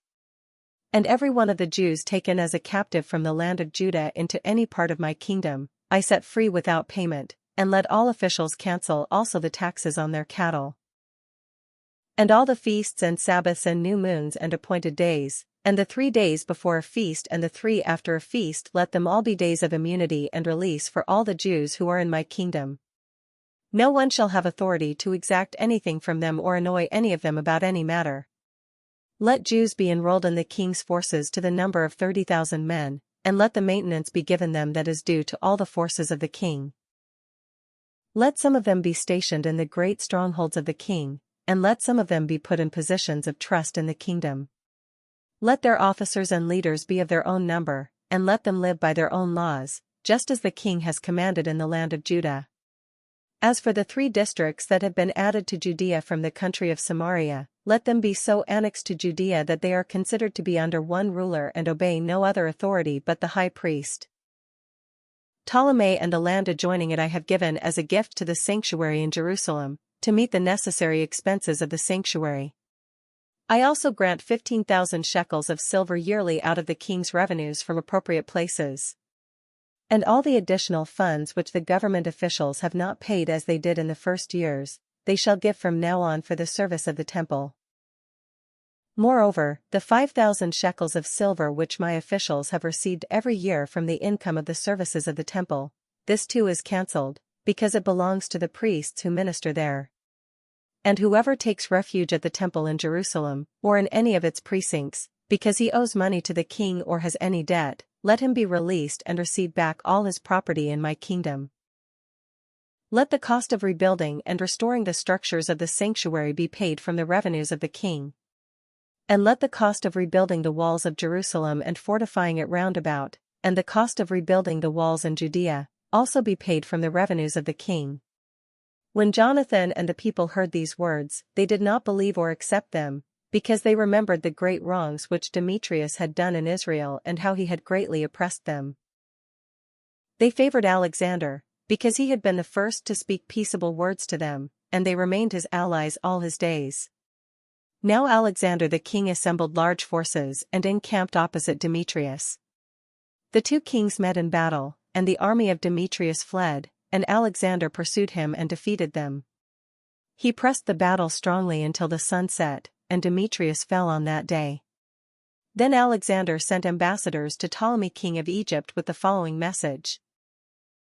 Since I have returned to my kingdom and have taken my seat on the throne of my fathers, and established my rule, for I crushed Demetrius and gained control of our country, I met him in battle, and he and his army were crushed by us, and we have taken our seat on the throne of his kingdom. Now therefore let us establish friendship with one another. Give me now your daughter as my wife, and I will become your son-in-law, and will make gifts to you and to her in keeping with your position. Ptolemy the king replied and said, Happy was the day on which you returned to the land of your fathers and took your seat on the throne of their kingdom. And now I will do for you as you wrote, but meet me at Ptolemy, so that we may see one another, and I will become your father-in-law, as you have said. So Ptolemy set out from Egypt, he and Cleopatra his daughter, and came to Ptolemy in the 162nd year.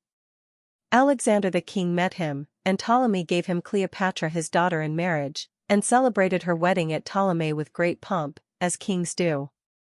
Then Alexander the king wrote to Jonathan to come to meet him.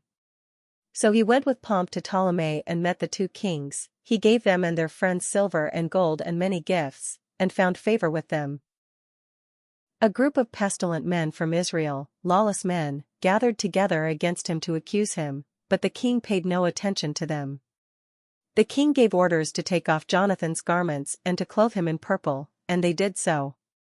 The king also seated him at his side, and he said to his officers, Go forth with him into the middle of the city and proclaim that no one is to bring charges against him about any matter, and let no one annoy him for any reason.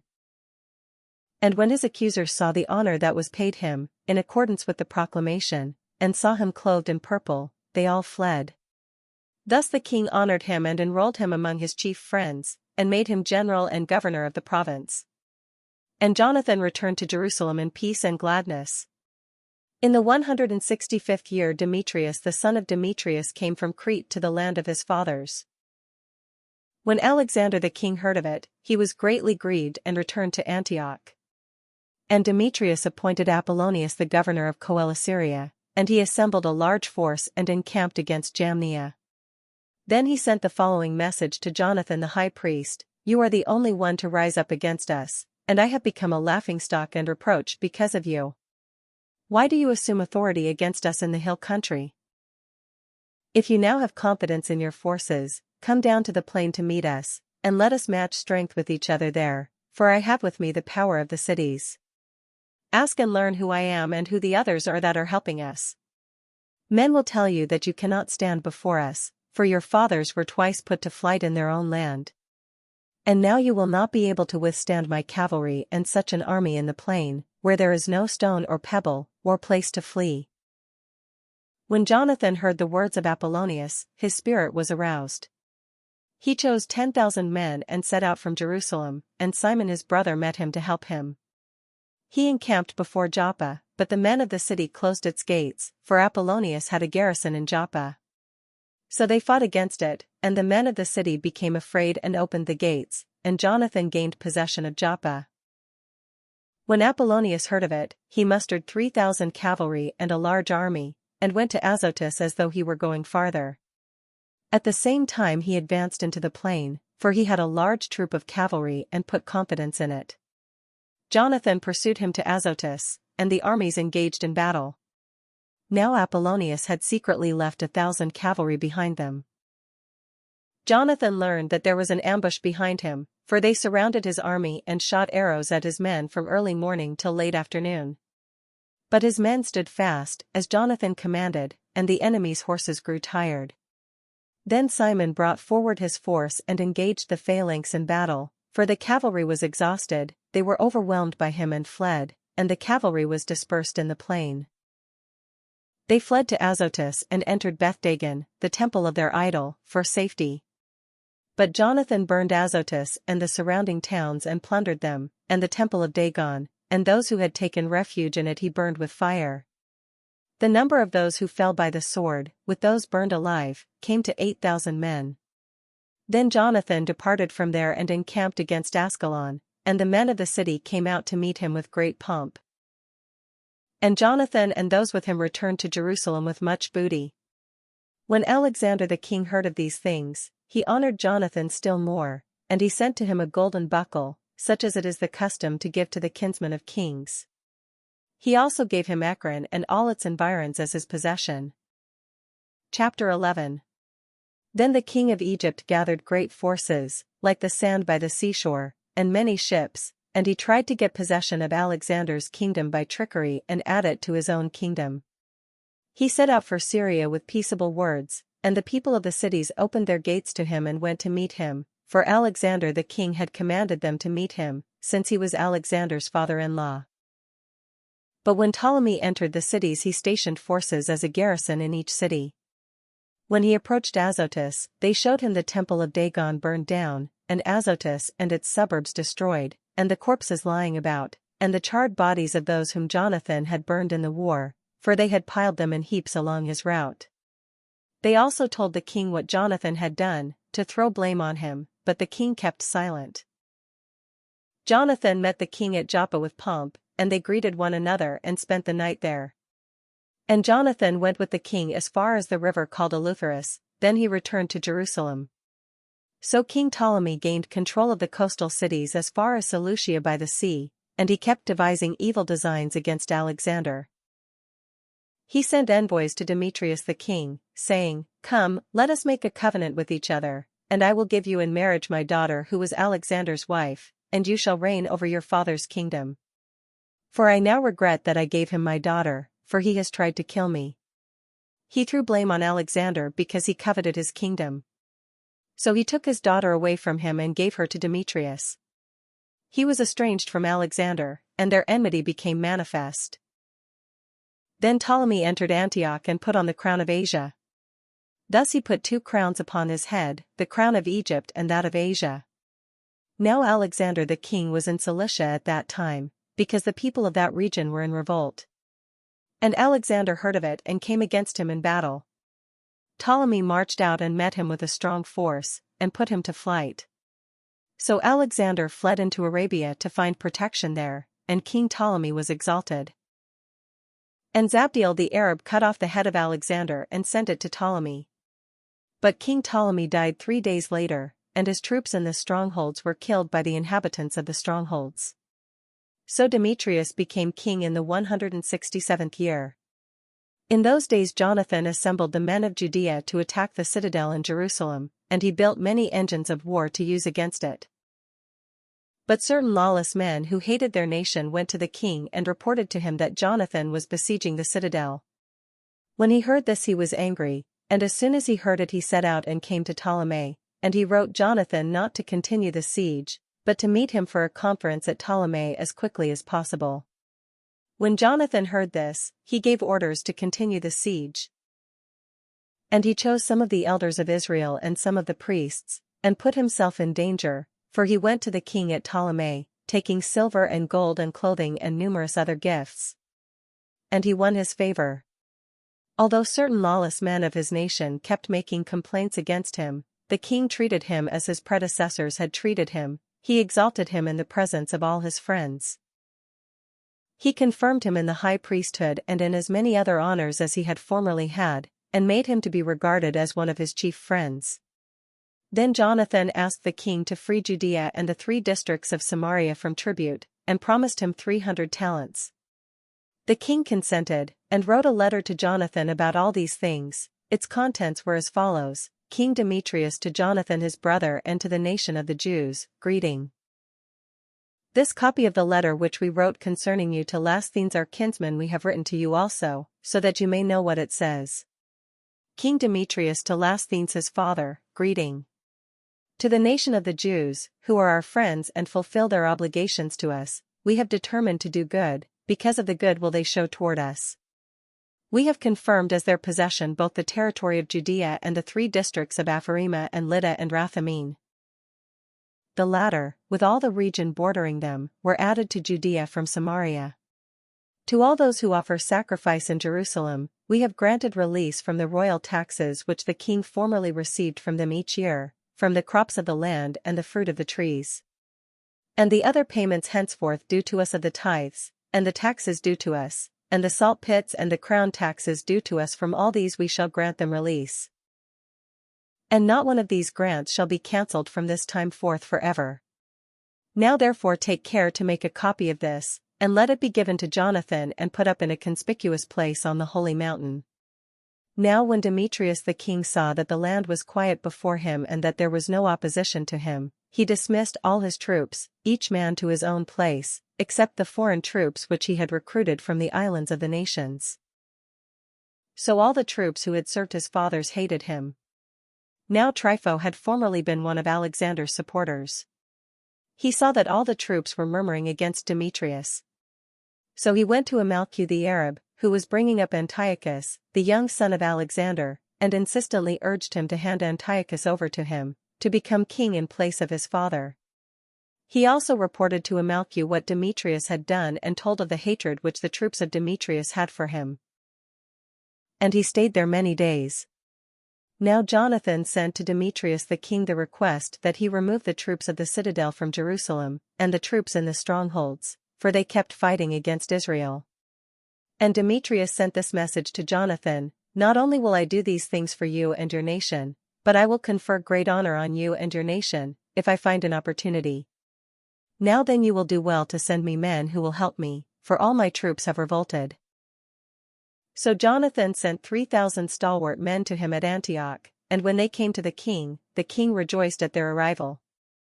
Then the men of the city assembled within the city, to the number of 120,000, and they wanted to kill the king. But the king fled into the palace. Then the men of the city seized the main streets of the city and began to fight. So the king called the Jews to his aid, and they all rallied about him and then spread out through the city. And they killed on that day as many as 100,000 men. They set fire to the city and seized much spoil on that day, and they saved the king. When the men of the city saw that the Jews had gained control of the city as they pleased, their courage failed and they cried out to the king with this entreaty: Grant us peace, and make the Jews stop fighting against us and our city. And they threw down their arms and made peace. So the Jews gained glory in the eyes of the king and of all the people in his kingdom, and they returned to Jerusalem with much spoil. So Demetrius the king sat on the throne of his kingdom, and the land was quiet before him. But he broke his word about all that he had promised, and he became estranged from Jonathan and did not repay the favors which Jonathan had done him, but oppressed him greatly. After this Trypho returned, and with him the young boy Antiochus, who began to reign and put on the crown. All the troops that Demetrius had cast off gathered around him, and they fought against Demetrius, and he fled and was routed. And Trypho captured the elephants and gained control of Antioch. Then the young Antiochus wrote to Jonathan, saying, I confirm you in the high priesthood and set you over the 4 districts and make you one of the friends of the king. And he sent him gold plate and a table service, and granted him the right to drink from gold cups and dress in purple and wear a gold buckle. Simon his brother he made governor from the ladder of Tyre to the borders of Egypt. Then Jonathan set forth and traveled beyond the river and among the cities, and all the army of Syria gathered to him as allies. When he came to Ascalon, the people of the city met him and paid him honor. From there he departed to Gaza, but the men of Gaza shut him out. So he besieged it and burned its suburbs with fire and plundered them. Then the people of Gaza pleaded with Jonathan, and he made peace with them, and took the sons of their rulers as hostages and sent them to Jerusalem. And he passed through the country as far as Damascus. Then Jonathan heard that the officers of Demetrius had come to Kadesh in Galilee with a large army, intending to remove him from office. He went to meet them, but left his brother Simon in the country. Simon encamped before Bethzur and fought against it for many days and hemmed it in. Then they asked him to grant them terms of peace, and he did so. He removed them from there, took possession of the city, and set a garrison over it. Jonathan and his army encamped by the waters of Gennesaret. Early in the morning they marched to the plain of Hazor, and behold, the army of the foreigners met him in the plain. They had set an ambush against him in the mountains, but they themselves met him face to face. Then the men in ambush emerged from their places and joined battle. All the men with Jonathan fled, not one of them was left except Mattathias the son of Absalom and Judas the son of Chalphi, commanders of the forces of the army. Jonathan rent his garments and put dust on his head, and prayed. Then he turned back to the battle against the enemy and routed them, and they fled. When his men who were fleeing saw this, they returned to him and joined him in the pursuit as far as Kadesh, to their camp, and there they encamped. As many as 3,000 of the foreigners fell that day.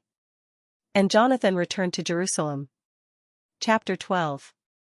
Now when Jonathan saw that the time was favorable for him, he chose men and sent them to Rome to confirm and renew the friendship with them.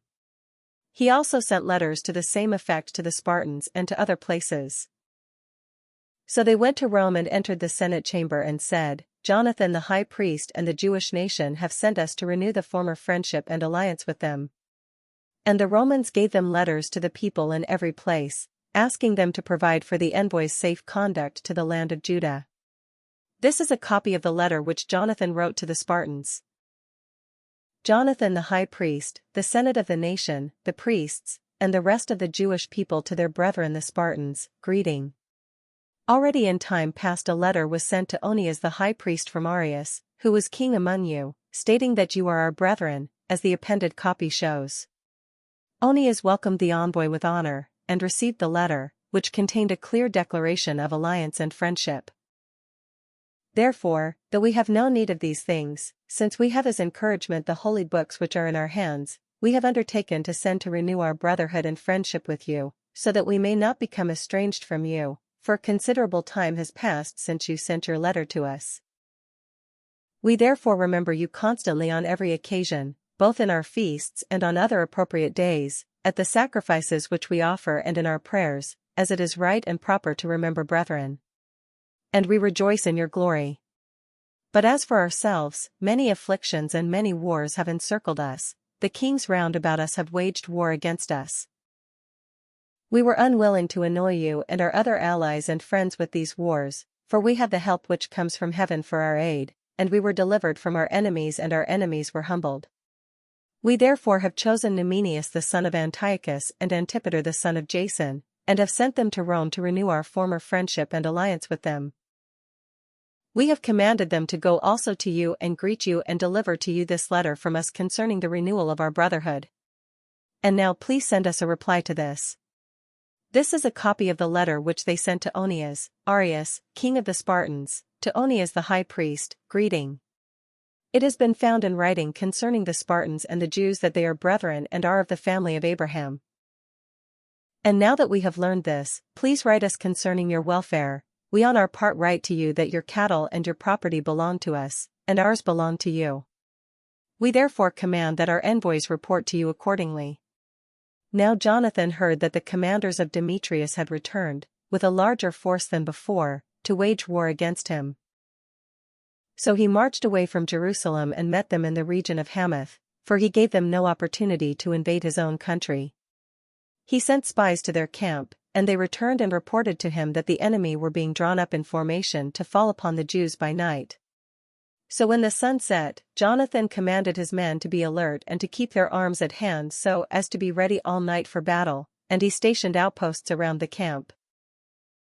When the enemy heard that Jonathan and his men were prepared for battle, they were afraid and were terrified at heart, so they kindled fires in their camp and withdrew. But Jonathan and his men did not know it until morning, for they saw the fires burning. Then Jonathan pursued them, but he did not overtake them, for they had crossed the Eleutherus river. So Jonathan turned aside against the Arabs who were called Zabadians, and he crushed them and plundered them.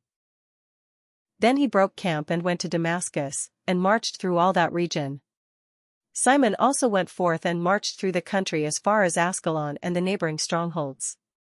He turned aside to Joppa and took it by surprise, for he had heard that they were ready to hand over the stronghold to the men whom Demetrius had sent.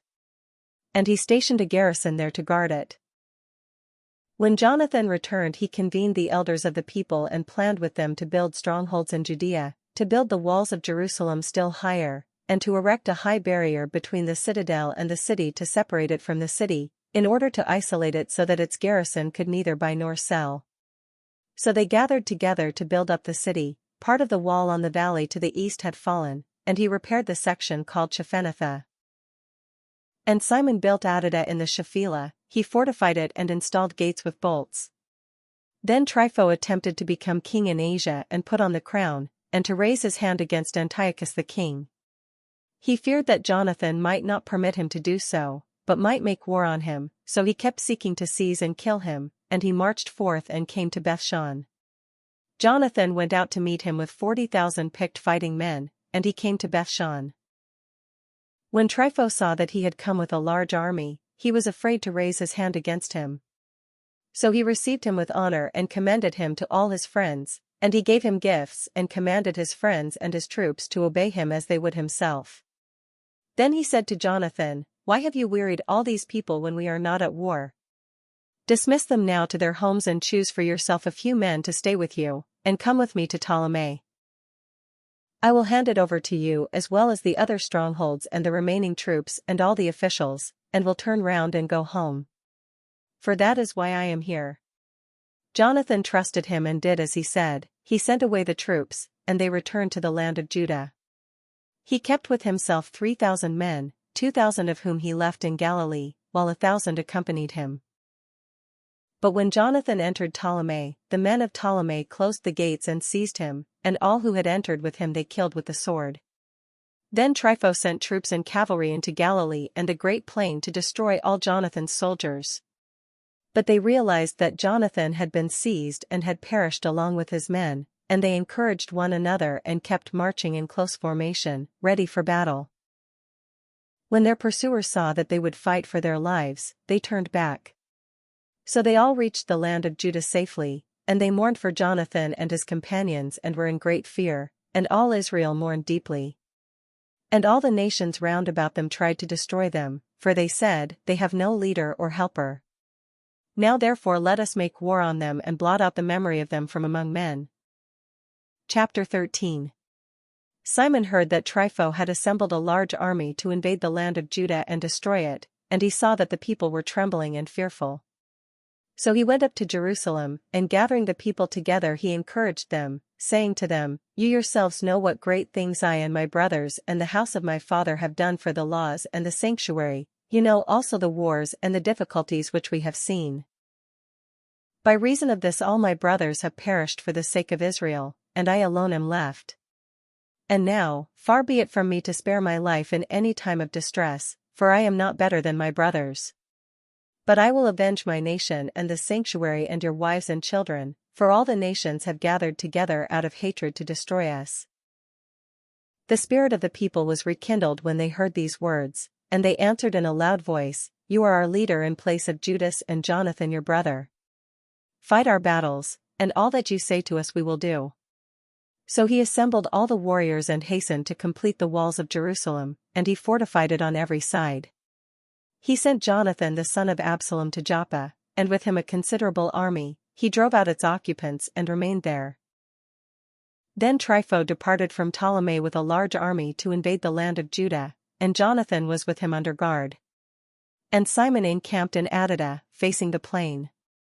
Trypho learned that Simon had risen up in place of Jonathan his brother, and that he was about to join battle with him, so he sent envoys to him and said, "It is for the money that Jonathan your brother owed the royal treasury, in connection with the offices he held, that we are detaining him.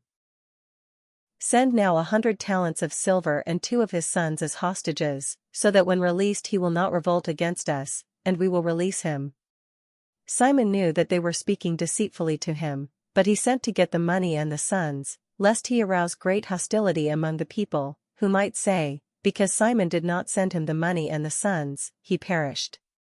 So he sent the sons and the 100 talents, but Trypho broke his word and did not release Jonathan. After this Trypho came to invade the country and destroy it, and he circled around by the way to Adora. But Simon and his army kept marching along opposite him to every place he went. Now the men in the citadel kept sending envoys to Trypho urging him to come to them by way of the wilderness and to send them food. So Trypho got all his cavalry ready to go, but that night a very heavy snow fell, and he did not go because of the snow.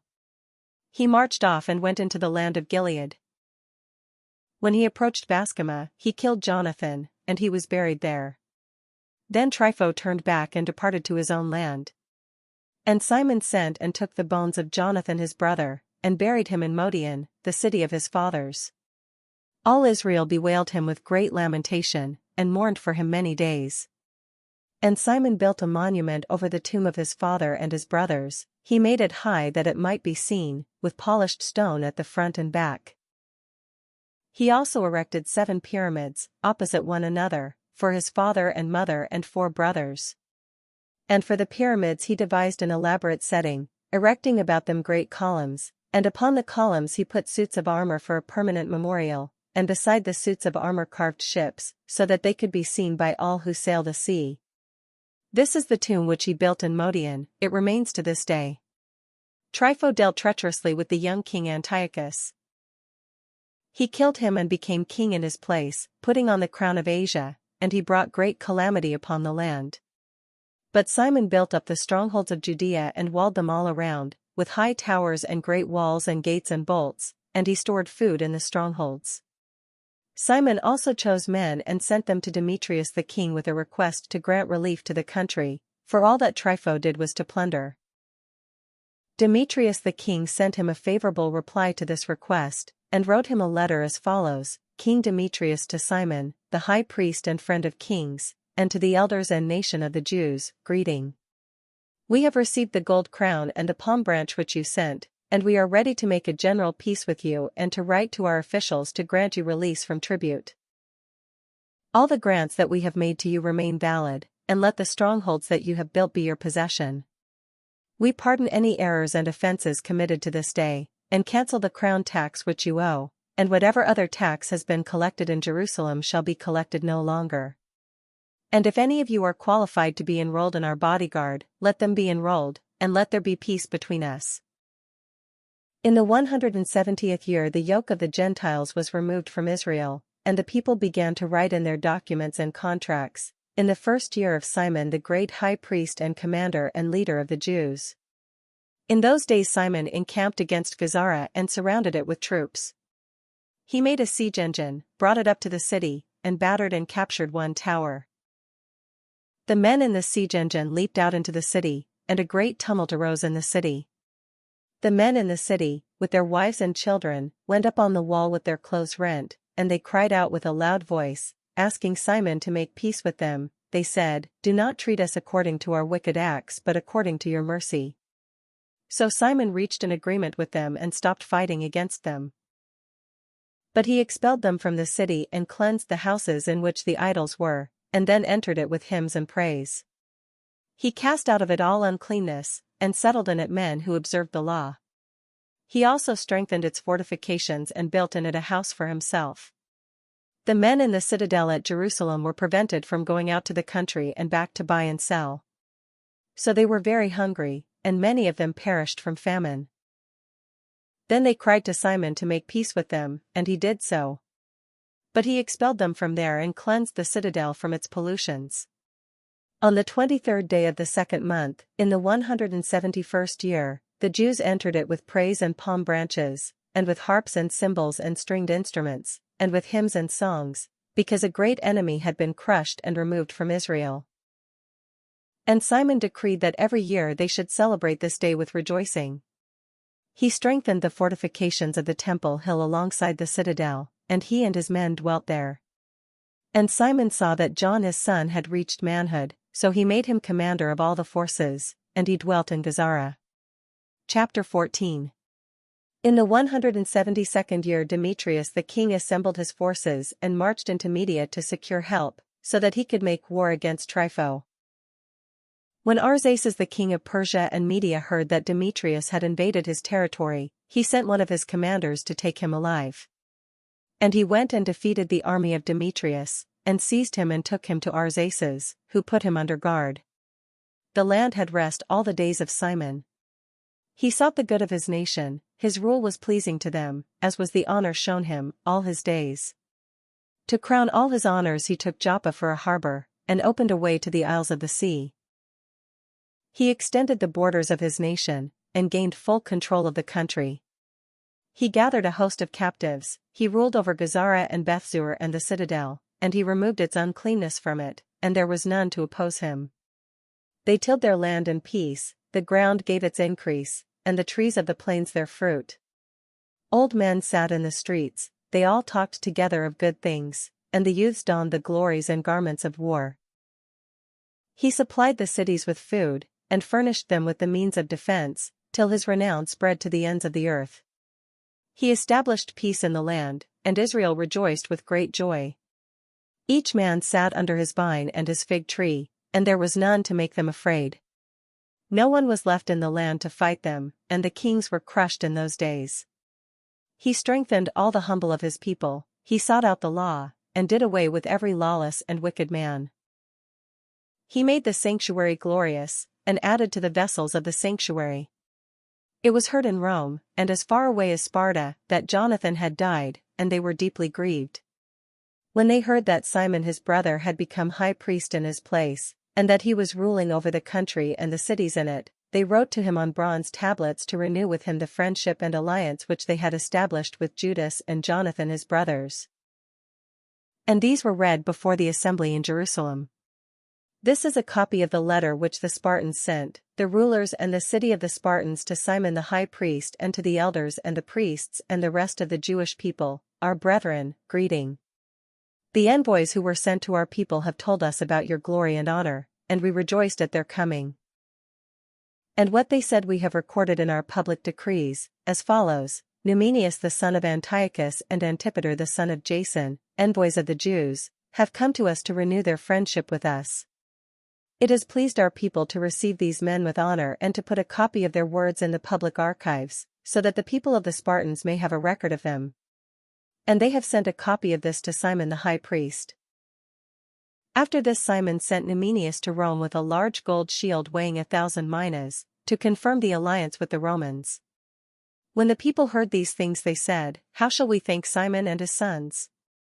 For he and his brothers and the house of his father have stood firm, they have fought and repulsed Israel's enemies and established its freedom." So they made a record on bronze tablets and put it upon pillars on Mount Zion. This is a copy of what they wrote. On the 18th day of Elul, in the 172nd year, which is the 3rd year of Simon the great high priest, in Asherimel, in the great assembly of the priests and the people and the rulers of the nation and the elders of the country, the following was proclaimed to us. Since wars often occurred in the country, Simon the son of Mattathias, a priest of the sons of Jorib, and his brothers, exposed themselves to danger and resisted the enemies of their nation, in order that their sanctuary and the law might be preserved, and they brought great glory to their nation. Jonathan rallied the nation, and became their high priest, and was gathered to his people. And when their enemies decided to invade their country and lay hands on their sanctuary, then Simon rose up and fought for his nation. He spent great sums of his own money, he armed the men of his nation's forces and paid them wages. He fortified the cities of Judea, and Bethzur on the borders of Judea, where formerly the arms of the enemy had been stored, and he placed there a garrison of Jews. He also fortified Joppa, which is by the sea, and Gazara, which is on the borders of Azotus, where the enemy formerly dwelt. He settled Jews there, and provided in those cities whatever was necessary for their restoration. The people saw Simon's faithfulness and the glory which he had resolved to win for his nation, and they made him their leader and high priest, because he had done all these things and because of the justice and loyalty which he had maintained toward his nation. He sought in every way to exalt his people.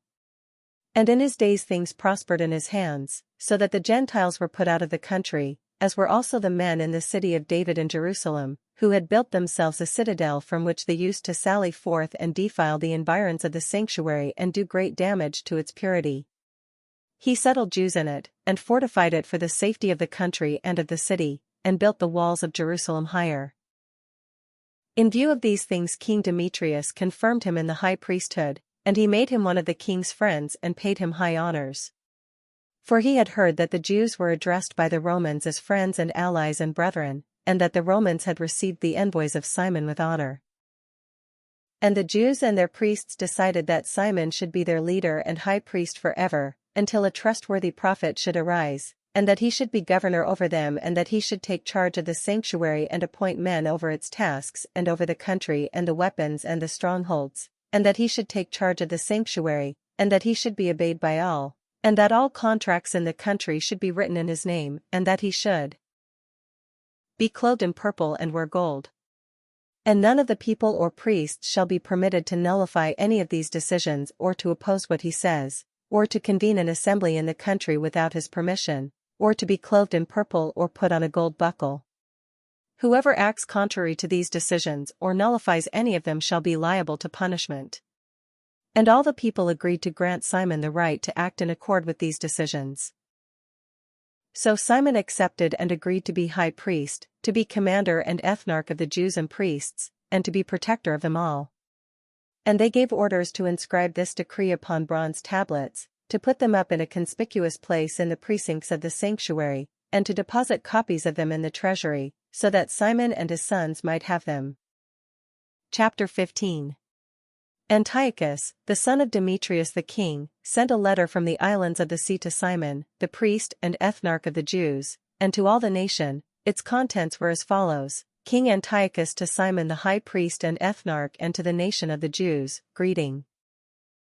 Whereas certain pestilent men have gained control of the kingdom of our fathers, and I intend to lay claim to the kingdom so that I may restore it as it formerly was, and have recruited a host of mercenary troops and have equipped warships, and intend to make a landing in the country so that I may proceed against those who have destroyed our country and those who have devastated many cities in my kingdom. Now therefore I confirm to you all the tax remissions that the kings before me have granted you, and release from all the other payments from which they have released you. I permit you to mint your own coinage as money for your country, and I grant freedom to Jerusalem and the sanctuary. All the weapons which you have prepared and the strongholds which you have built and now hold shall remain yours. Every debt you owe to the royal treasury and any such future debts shall be cancelled for you from henceforth and for all time. When we gain control of our kingdom, we will bestow great honor upon you and your nation and the temple, so that your glory will become manifest in all the earth. In the 174th year Antiochus set out and invaded the land of his fathers. All the troops rallied to him, so that there were few with Trypho. Antiochus pursued him, and he came in his flight to Dor, which is by the sea, for he knew that troubles had converged upon him, and his troops had deserted him. So Antiochus encamped against Dor, and with him were 120,000 warriors and 8,000 cavalry. He surrounded the city, and the ships joined battle from the sea. He pressed the city hard from land and sea, and permitted no one to leave or enter it. Then Numenius and his companions arrived from Rome, with letters to the kings and countries, in which the following was written: Lucius, consul of the Romans, to King Ptolemy, greeting. The envoys of the Jews have come to us as our friends and allies to renew our ancient friendship and alliance. They had been sent by Simon the high priest and by the people of the Jews, and have brought a gold shield weighing 1,000 minas. We therefore have decided to write to the kings and countries that they should not seek their harm or make war against them and their cities and their country, or make alliance with those who war against them. And it has seemed good to us to accept the shield from them. Therefore, if any pestilent men have fled to you from their country, hand them over to Simon the high priest, that he may punish them according to their law.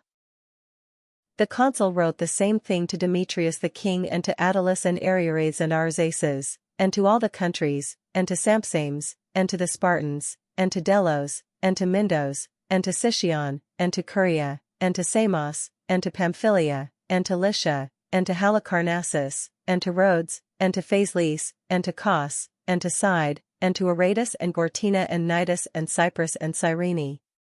They also sent a copy of these things to Simon the high priest. Antiochus the king besieged Dor anew, continually throwing his forces against it and making engines of war, and he shut Trypho up and kept him from going out or in. And Simon sent to Antiochus 2,000 picked men, to fight for him, and silver and gold and much military equipment.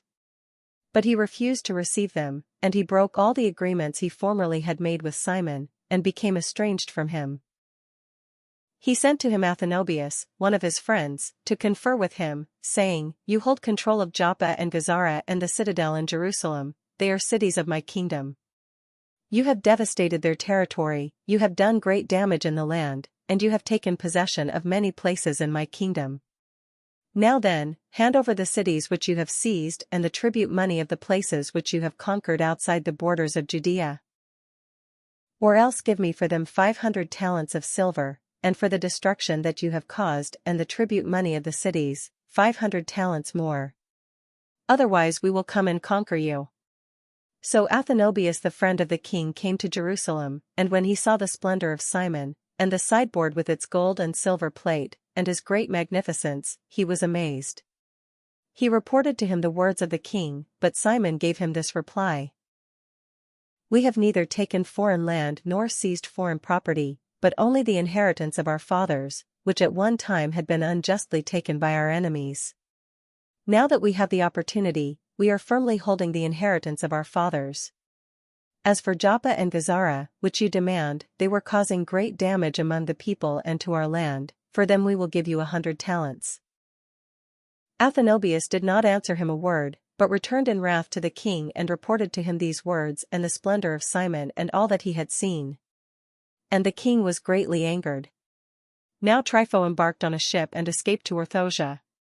Then the king made Sendebeus commander-in-chief of the coastal country, and gave him troops of infantry and cavalry. He commanded him to encamp against Judea, and commanded him to build up Kedron and fortify its gates, and to make war on the people, but the king pursued Trypho. So Sendebeus came to Jamnia and began to provoke the people and invade Judea and take the people captive and kill them.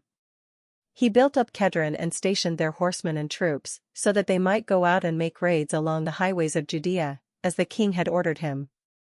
Chapter 16. John went up from Gazara and reported to Simon his father what Sendebeus had done.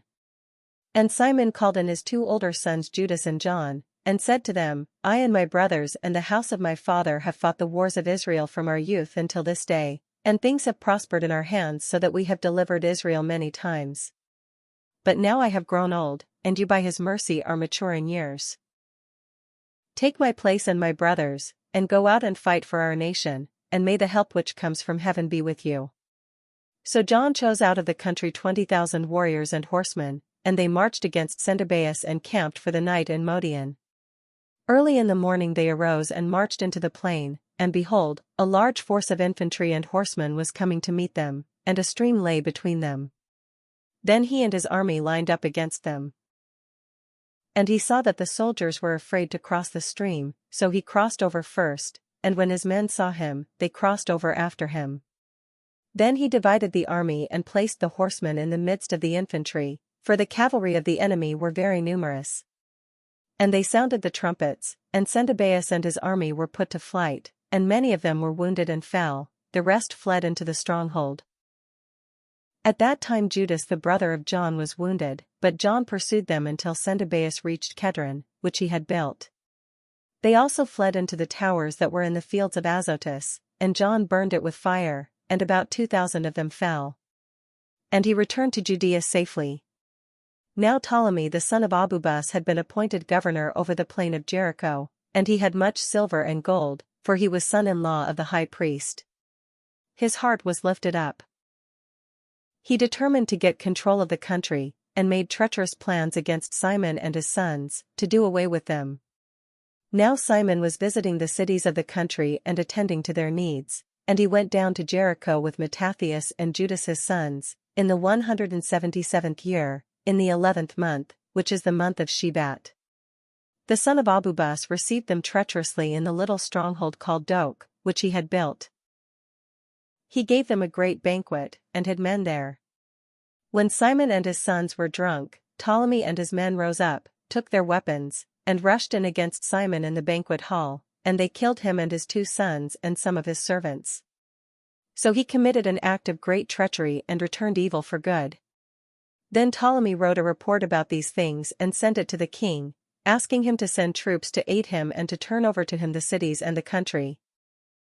He sent other men to Gazara to do away with John. He sent letters to the captains asking them to come to him so that he might give them silver and gold and gifts, and he sent other men to take possession of Jerusalem and the Temple Hill.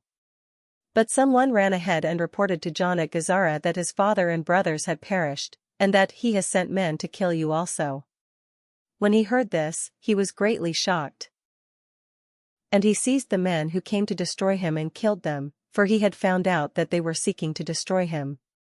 The rest of the acts of John and his wars and the brave deeds which he did, and the building of the walls which he built, and his achievements, behold, they are written in the chronicles of his high priesthood, from the time that he became high priest after his father.